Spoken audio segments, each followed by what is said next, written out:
राष्ट्रपति द्रौपदी मुर्मू शुक्रवार को अपने 2 दिवसीय छत्तीसगढ़ प्रवास पर रायपुर पहुंची। इस दौरान उन्होंने एम्स रायपुर के द्वितीय दीक्षांत समारोह में संस्थान के 10 विद्यार्थियों को स्वर्ण पदक और पदोपाधि तथा 514 विद्यार्थियों को उपाधि प्रदान किया।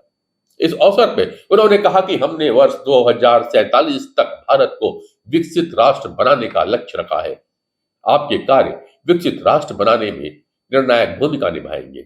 राष्ट्रपति मुर्मू ने एम्स के दीक्षांत समारोह में कहा कि मेडिकल प्रोफेशनल का कार्य अत्यंत जिम्मेदारी भरा होता है। उनके निर्णय जीवन रक्षा से जुड़े होते हैं। उन्होंने उम्मीद जताई कि यहाँ से उत्तीर्ण चिकित्सक एवं पैरामेडिकल छात्र इस जिम्मेदारी और उत्तरदायित्व का निर्वहन पूरी तन्मयता और क्षमता के साथ करेंगे। उन्होंने उपाधि एवं पदोपाधि प्राप्त करने वाले विद्यार्थियों को बधाई देते हुए उनके स्वर्णिम भविष्य की कामना की। मुझे संतोष का अनुभव होता है कि हमारे देश का भविष्य आप जैसे प्रतिभावान युवाओं के हाथों में सुरक्षित है। प्रिय विद्यार्थियों, एम्स जैसे प्रतिष्ठित संस्थान से शिक्षा प्राप्त करना सौभाग्य की बात है। मेडिकल प्रोफेशनल्स का कार्य अत्यंत जिम्मेदारी भरा है। आपके निर्णय अनेक बार जीवन रक्षा से जुड़े होते हैं। मैं समझती हूँ कि आपको इस जिम्मेदारी का बोध है तथा अपने उत्तरदायित्व का निर्वाह आप पूरी तन्मयता से एवं क्षमता के साथ करेंगे। मेडिकल प्रोफेशनल्स के तौर पर आप प्रायः ऐसी परिस्थितियों से गुजरते हैं जो बहुत चुनौतीपूर्ण होती है। उनका सामना करते लिए आप अपने भावनाओं पर नियंत्रण करना सीख लेते हैं। मैं समझती हूँ कि जब आपने ये कार्य क्षेत्र चुना होगा तो आपके मन में दया, करुणा और संवेदना के आदर्श रहे होंगे। आपको हमेशा याद रखना है कि ये मानवीय मूल्यों हमको मजबूत बनाते हैं। इसीलिए हमेशा अपने कार्य क्षेत्र में इन जीवन मूल्यों के साथ काम करें। इससे आपको कार्य क्षेत्र में सफलता मिलेगी तथा आपका जीवन सार्थक होगा। हमने वर्ष 2047 तक एक विकसित राष्ट्र बनने का लक्ष्य रखा है। आपकी पीढ़ी के द्वारा किए गए कार्य इस राष्ट्रीय संकल्प को सिद्ध करने में निर्णायक भूमिका निभाएंगे।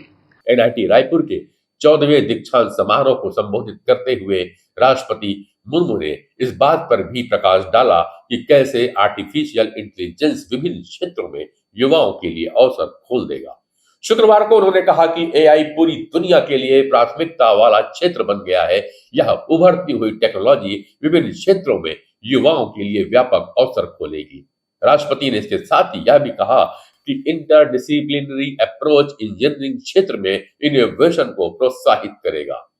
राष्ट्रपति ने छात्रों से कहा कि प्रौद्योगिकी का विकास विज्ञान पर निर्भर करता है। उन्होंने कहा, इंजीनियरिंग में उत्कृष्ट योगदान देने के लिए आप सभी के लिए अत्याधुनिक तकनीक की जानकारी होना मददगार होगा। 2024 में एआई से जुड़े 2 भौतिक वैज्ञानिकों और 4 रसायन विज्ञान वैज्ञानिकों को नोबेल पुरस्कार मिला है। जिस तरह से औद्योगिक क्रांति ने मानव श्रम को मशीनी सहायता और विस्तार प्रदान किया, उसी तरह एआई क्रांति मानसिक क्षेत्र में भी बड़ा बदलाव लेकर के आएगी। एआई पूरी दुनिया में प्राथमिकता बन गई है। भारत वैश्विक भागीदारी और एआई का संस्थापक सदस्य है।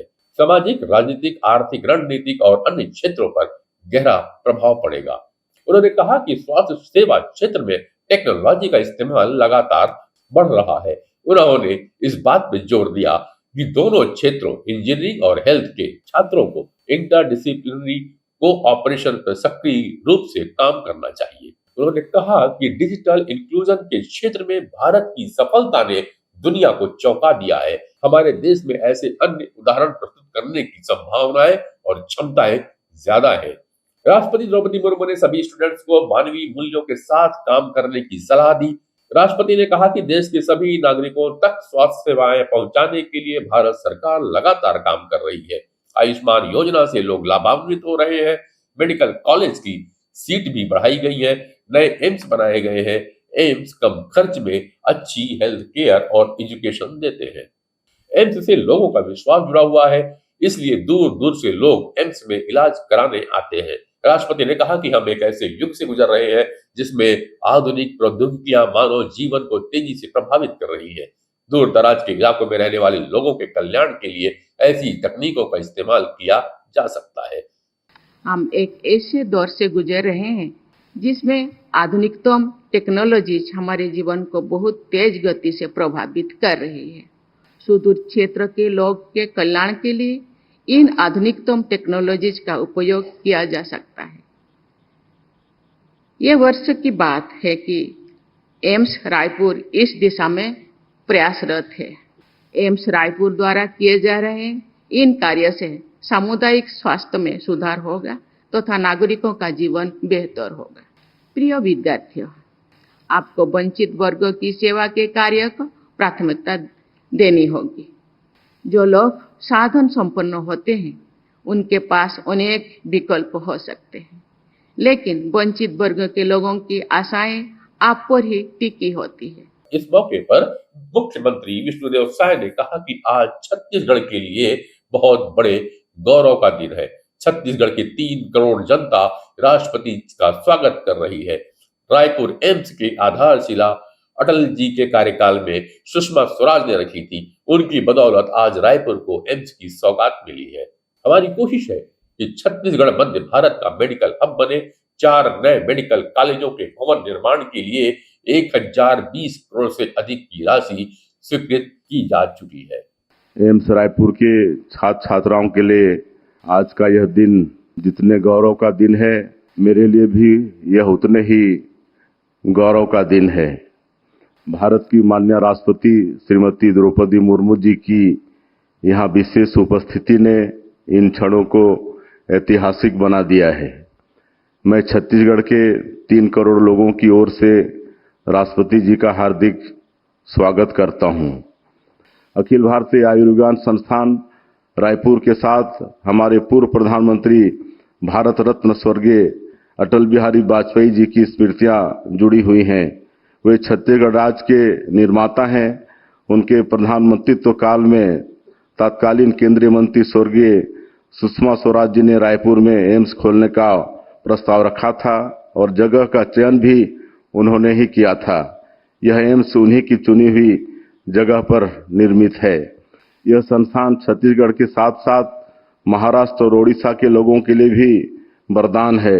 इस संस्थान ने अपनी व्यवस्था और विशेषज्ञता के लिए पूरे देश में नाम कमाया है। छत्तीसगढ़ में हमारी सरकार का भी यही लक्ष्य है। इसी दिशा में हम भी काम कर रहे हैं। राज्य में डॉक्टरों और मेडिकल स्टाफ की भर्तियां बड़े पैमाने पर की जा रही हैं। अस्पताल भवनों को बेहतर बनाया जा रहा है। आधुनिक उपकरणों की व्यवस्था भी की जा रही है। प्रदेश में संचालित शासकीय मेडिकल कॉलेजों में भी सुविधाओं का विस्तार किया जा रहा है। मेडिकल कॉलेज अस्पताल रायपुर और सिम्स बिलासपुर में भवन विस्तार तथा सुविधाओं का विकास शुरू कर दिया गया है। प्रदेश के 4 नए मेडिकल कॉलेजों के भवनों के निर्माण के लिए 1020 करोड़ 60 लाख रुपए का प्रावधान प्रक्रिया शुरू कर दी गई है। राज्य शासन ने छत्तीसगढ़ में एमबीबीएस की पढ़ाई हिंदी में भी कराने का निर्णय लिया है। इससे विशेष रूप से ग्रामीण और आदिवासी क्षेत्रों के बच्चों के लिए मेडिकल शिक्षा के अवसर बढ़ेंगे। छत्तीसगढ़ को मध्य भारत का मेडिकल हब बनाने में अपना योगदान देने के लिए हमारे शासकीय अस्पताल भी पूरी तरह तैयार हैं। हम राज्य की स्वास्थ्य सेवाओं और सुविधाओं को दुर्गम क्षेत्रों के अंतिम व्यक्ति तक पहुंचाने के लिए प्रतिबद्ध हैं।